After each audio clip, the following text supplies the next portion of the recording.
अभी हम मौजूद है आरएलडी के प्रदेश कार्यालय लखनऊ में और हमसे बात करने के लिए आरएलडी के प्रदेश अध्यक्ष रमाशीष राय जी मौजूद हैं। सर, अभी आरएलडी के बड़े नेता राजपाल सैनी जी ने बीजेपी का दामन थाम लिया है। सर, इससे आरएलडी को सर कितना नुकसान पहुंचेगा?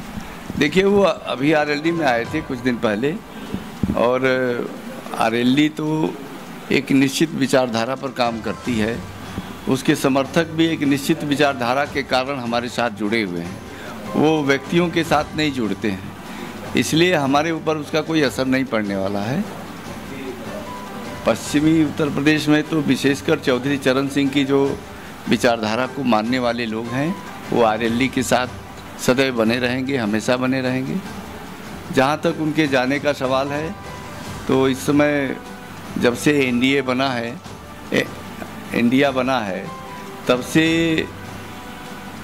भयातंकित है भारतीय जनता पार्टी, और इसलिए विभिन्न दलों के में जो नेता हैं उन्हें तोड़ करके अपने साथ मिलाने की कोशिश में लगी हुई है। लेकिन जनता पर इसका कोई असर नहीं पड़ने वाला है।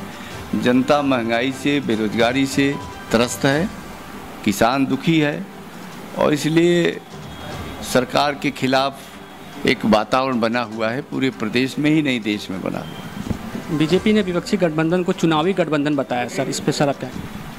अभी उन्होंने जो 36 लोगों की जो बैठक किया है, वो कौन सा गठबंधन है? वो भी तो चुनावी गठबंधन है।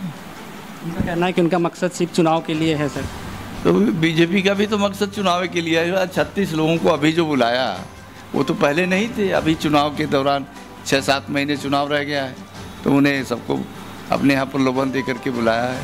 अभी भी वो अंदर घमासान जारी है। उनके यहाँ चिराग पासवान और उनके चाचा में अलग लड़ाई हो रही है।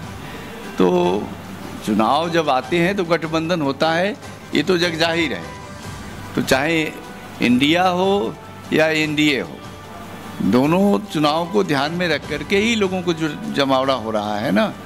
इंडिया का जो जमावड़ा हुआ है या जो बना है इंडिया, उसके पीछे देश का संविधान खतरे में है। देश में जो संवैधानिक संस्थाएं हैं उनका जो है अवमूल्यन हो रहा है। जनता परेशान है, उसको लेकर के बना है। लेकिन इन्होंने तो अपनी सत्ता को बरकरार रहने के लिए अपवित्र गठबंधन तमाम किया है लोगों से। बीजेपी का कहना है कि सर, आपने इंडिया की बात की सर, बीजेपी का कहना है कि जो इंडिया जो नाम है वो अंग्रेज़ों द्वारा दिया गया है। सर, अभी तक जितने वेबसाइट है बीजेपी के, सब इंडिया उसमें लिखा हुआ है। तो ये अंग्रेज़ों ने दे दिया, ये अंग्रेज नहीं दिया, ये कोई मायने नहीं है। उसका फुल फॉर्म है, उन्होंने जो गठबंधन बनाया है, संक्षिप्त नाम है।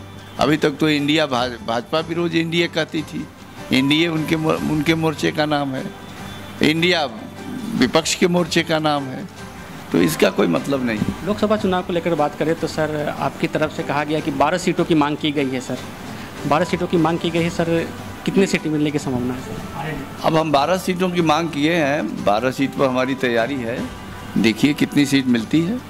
बीजेपी लगातार सर क्षेत्रीय दल है उसको निशाना बना रही है, उनके नेताओं को तोड़कर अपने बीजेपी शामिल कर रही है अपनी पार्टी में। सर, तो क्षेत्रीय दलों का सर एक तरह से बीजेपी ने टारगेट कर रही है सर, तो कमज़ोर करने की कोशिश कर रही है। तो बीजेपी के सामने अब कोई सिद्धांत नीति नहीं रह गया है।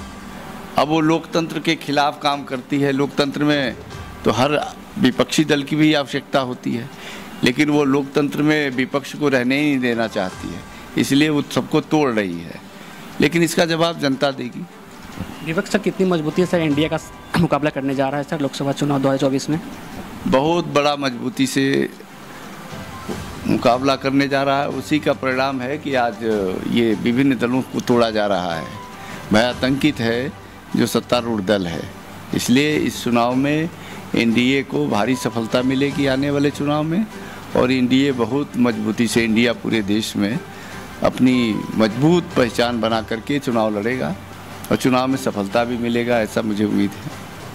तो अभी आपने रमाशीष राय जी को सुना, उनका साफ साफ कहना है कि विपक्षी गठबंधन मजबूती से इंडिया का सामना करेगा 2024 लोकसभा चुनाव में। कैमरा पर्सन मोनू के साथ मैं अजीत राय, RNI न्यूज़, लखनऊ।